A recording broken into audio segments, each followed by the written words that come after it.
This is my public notice to everyone, especially those that work within the government, which now include those who work with certain uh, car manufacturers or AIG, those people who work in that company. They're now owned by the government, so they are now literally government employees as well. This is my public notice to everyone, and letting everyone know exactly where I stand. And letting folks know that the American dream has not died.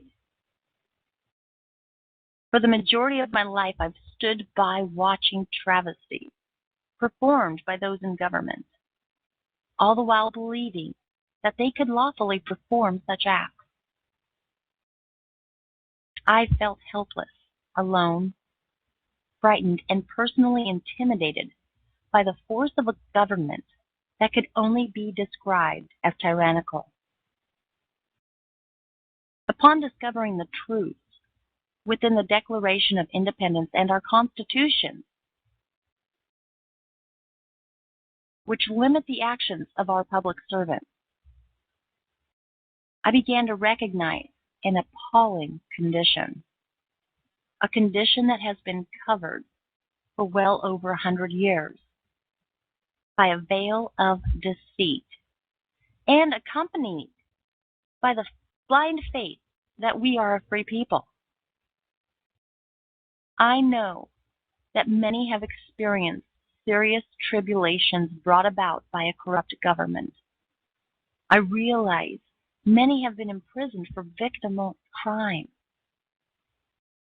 I understand many have been abused by police brutality, non-constitutional acts of CPS, harassment from the IRS, just to name a few, which have resulted in murder and suicides alike.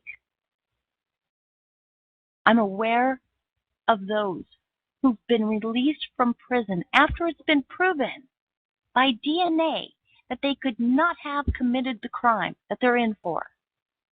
Yet they're sent out into the world with a record because it's not expunged.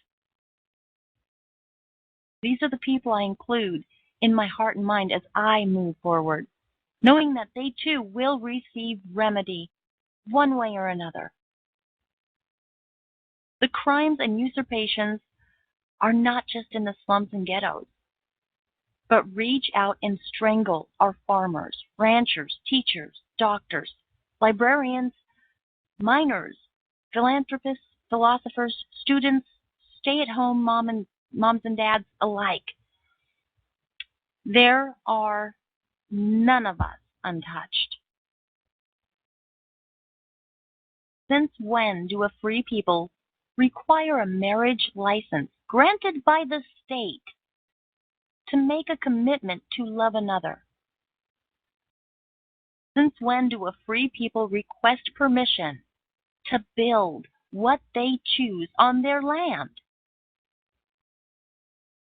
Since when do a free people apply for acceptance to travel from one place to another? Since when do a free people accept codes, rules, and regulations as if they were law? Today, I come forth to claim my birthright, our birthright, our inalienable rights, which are secured to us by the Constitution of and for the United States of America, and by each state's own constitution. In our republics, the constitutions do not give nor grant us our rights, but instead prohibit those in government from infringing upon our rights and to clarify their obligations and duties, ensuring aspects of our lives are not usurped. All public servants, those who are to represent us within the government or protect us as police officers are supposed to do, give an oath to uphold, preserve, and defend the Constitution of the United States and their respective state constitution against both foreign and domestic enemies. This is a required promise, a commitment to us that guarantees our inalienable rights of life, liberty, and the pursuit of happiness is not violated. It's obvious today that our public servants have defaulted on their oath, their promise and commitment to we the people, regardless of one's race, religion, or gender. Instead of honoring this sacred obligation, public servants have literally sold we the people out. Not only is America once again bankrupt, but this time around clearly proves that justice within the courts is also bankrupt. However, I do believe by our choosing to stand and come forth to claim our birthright and demand retribution for the crimes committed upon we the people, that liberty and justice for all will prevail. The time has come for us to firmly demand and accept the riches and security of liberty and justice. We are now finding ourselves in an era of fierce urgency. This is not a time to engage in silly arguments about whose religion is better, which alma mater produces the best minds, or which color is truly a national favorite. Now is the time to rise from the deep, dark abyss of tyrannical injustice called democracy and step onto the lighted path of liberty and justice for all. We must begin reopening the doors of liberty and justice. Now is the time to put aside petty differences, which have also caused injustice, pain, and strife. Now is the time to begin rebuilding upon the solid foundation of our republics, where 99% cannot take away nor vote upon the rights and property of 1%, and where 1% cannot take away or vote upon the rights and property of 99%. It will prove to be excruciatingly fatal for all of us if we choose to overlook the urgency of the moment, and if we underestimate the determination of those in government who treat America as if she were a democracy. Our legitimate and lawful discontent will not pass until liberty and justice for all has been achieved. I must say this. In the process of obtaining our birthright, we must not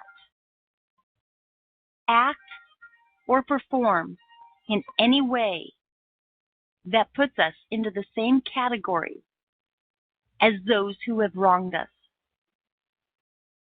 Fighting fire with fire only brings about more fire. We must perform and act as our republics prescribe, firmly, and offering peace first. Our republics already exist. There is no restoration thereof. We must assist others in their understanding the difference between a democracy and a republic. When that understanding is gained, be assured that you, being witness and acting accordingly, are personally bringing others into the embracing fold of our republic. We will continually conduct ourselves within the realms of dignity and self-responsibility. We will not allow ourselves to digress into physical violence. With that in mind, I clarify for everyone now. Self-defense is just one of our inalienable rights. We will utilize the faculties of our minds and purposeful efforts to meet physical force with intelligence wrapped in a loving spirit before taking any other action.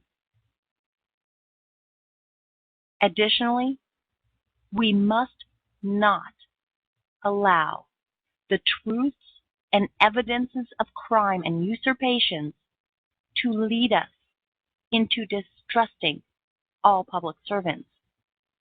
For many of our public servants have proven themselves to be true representatives and protectors of the Constitution and of we the people.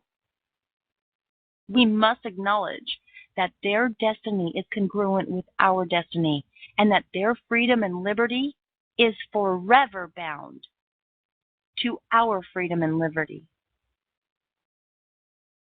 We individually cannot walk this path alone completely unharmed, but together with the same end goal of liberty and justice for all, we must make the pledge to ourselves and to each other that we will continue moving forward. Turning back would be purposely forgetting who we are.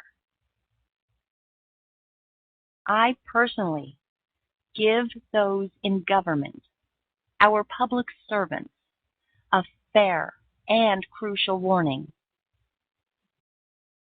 To those who have hoped or believed that the American people are too lazy, stupid, ignorant, too self-involved, and self-indulgent, and those who refuse to believe that we the people are not capable of moving forward and putting an end to their abuses, will have a rude awakening if they do not immediately begin abiding by their oaths and stating publicly that we live in a republic.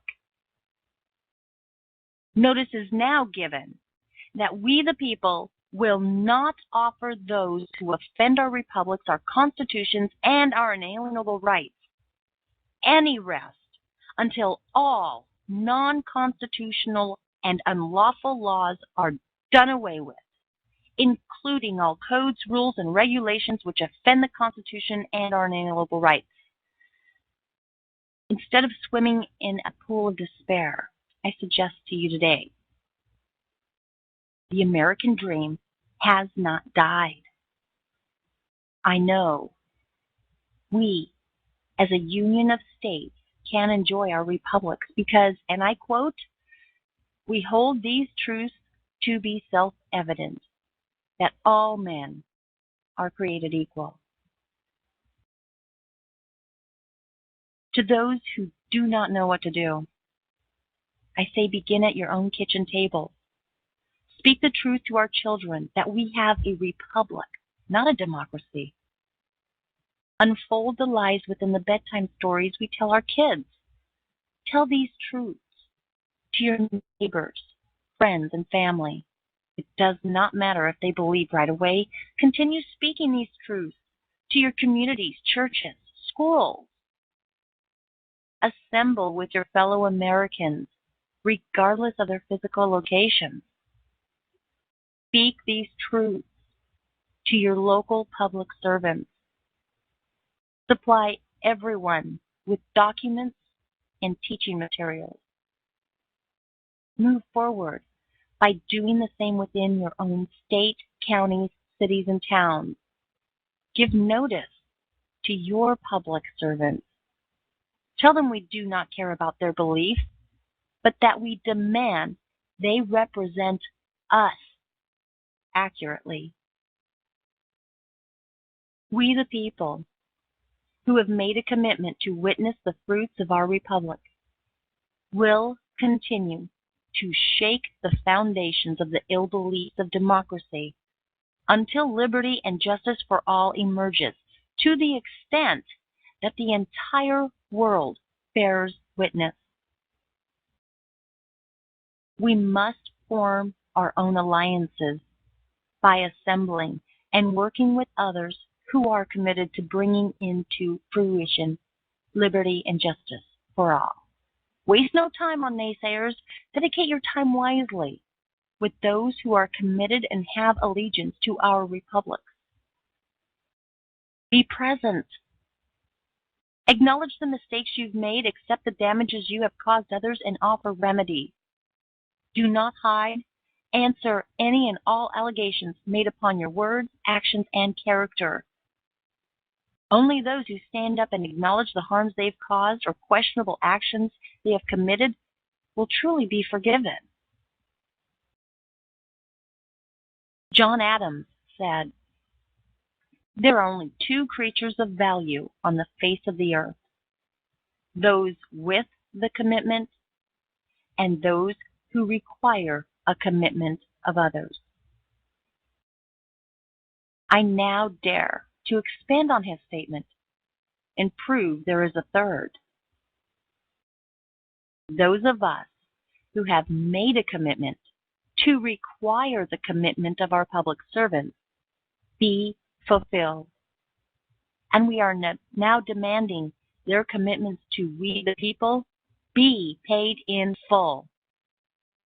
Know this, by consciously working together, we can make the American dream a reality.